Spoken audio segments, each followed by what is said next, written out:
I'm going to go ahead and ID you one way or the other. It's up to you. What do you mean one way or the other? Pardon me? What do you mean one way or the other? One way or the other. If we have to take you downtown and fingerprint you, we'll do that. You're being detained for investigative purposes right now. Believe me, I know the law better than you. We're going to ID you, but until we do that, you're not free to go.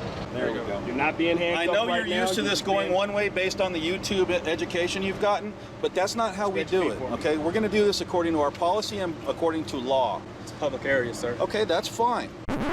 Yep, that's me. You're probably wondering how I ended up in this situation. My name is Philip and I recorded this video back in June of 2015. I conducted a First Amendment audit test to see how well the Austin Police Department knew their own policies. I will break down this video to show my thought process and how I was able to handle this detention. Recording the police can be intimidating. However, by being knowledgeable of my rights and the policy of Austin Police gave me more confidence in my stance. Enough confidence that allowed my lawyer to file a federal lawsuit against the officers in this video. It is perfectly legal to take photographs and video out in public. The city of Austin created a policy to help educate their officers of this very fact. Under Policy 302, Public Recording of Official Acts, the Austin Police Department recognized that members of the general public have the First Amendment right to record video, photograph, and/or audio record APD officers while they are conducting official business or while acting in official capacity of any public space, unless such recordings interfere with police activity. Now that we have a little knowledge of the policy, let's see how APD responds.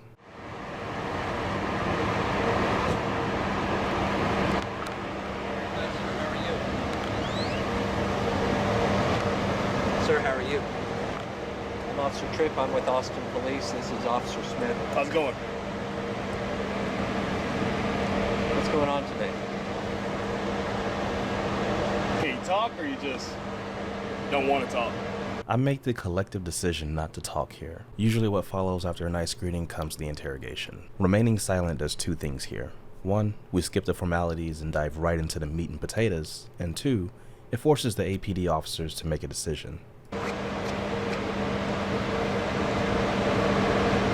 The reason we're out on you is you caused kind of a scare up here, so we're trying to figure out what's going on. So you videotaping for a reason or what's going on? You're probably wondering why I don't tell the officers about Policy 302. Well, it's not my job to know their job, and it defeats the purpose of this education. We can chalk this up as an expensive training opportunity.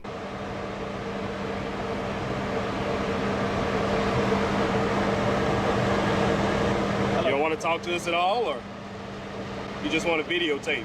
Yeah, videotaping is all I want to do. In fact, APD Policy 302, Section C states, as long as the photographing or recording takes place in a setting at which an individual has a legal right to be present and does not interfere with an officer's safety or lawful duties, officers shall not inform or instruct people that photographing or recording of police officers, police activity is not allowed, requires a permit, or requires the officer's consent.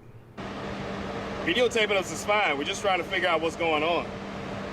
We don't have this happen every day, so. Okay, let's go ahead and ID this gentleman. Do you have an ID on you at all? Sir, listen. We're trying to cooperate with you, okay? But you gotta cooperate with us. You can videotape all you want, but you're being suspicious right now. We're trying to figure out what's going on. So if you have an ID with you, that'd be fine for you. We'd love for you to give it to us so we can find out what's going on. Hey, sir. Am I doing anything illegal? Poor Officer Smith. He just wouldn't give in. He actually kept up this one-sided conversation. Once I broke my silence, things went downhill. I gave these officers a shovel and watched them dig their own hole. Yes, based on What am I doing that's illegal? But based on your suspicious activity, we're going to go ahead and ID you. If you have no warrants or anything like that, we're going to go ahead and wish you a good day, and we're going to be on our way. Am I under arrest? No, you're not under arrest, but you are being detained. There's no two ways about it. Officer Shirley stated my activity was suspicious. Under Policy 302, officers are reminded that photograph, including videotaping of places, buildings, structures, and events are common and normal lawful activities. If a person is taking photographs or recording from a place where he or she has the right to be, officers are reminded that this activity by itself does not constitute suspicious conduct. It was also clear that I was detained and that I was required to give ID. Both of these violate 2 and 4 of Policy 302, and that hole is looking a little deeper now. All right, well, if I'm being detained, y'all can go ahead and do your investigation, but I'm just going to stay here and That's fine. exercise my Fifth Amendment right. Just stay here and If I'm not doing anything wrong, then there's no reason for y'all to be We're here. going to go ahead and ID you one way or the other. It's up to you. What do you mean one way or the other? Pardon me? What do you mean one way or the other? One way or the other. If we have to take you downtown and fingerprint you, we'll do that. You're being detained for investigative purposes right now. Believe me, I know the law better than you. So you can film all you want. You can set it up however you want. We're going to ID you. But until we do that, you're not free to go. And we're adding 6 to the list. Officers shall not in any way threaten, intimidate, or otherwise discourage an individual from recording officer enforcement activities. I could have easily told these officers their own policy, but again, that is not my job. Police set up sting and bait operations all the time. It's only fair that we conduct our own tests to make sure these officers stay in line. This will conclude part 1. Be sure to like and follow for part 2.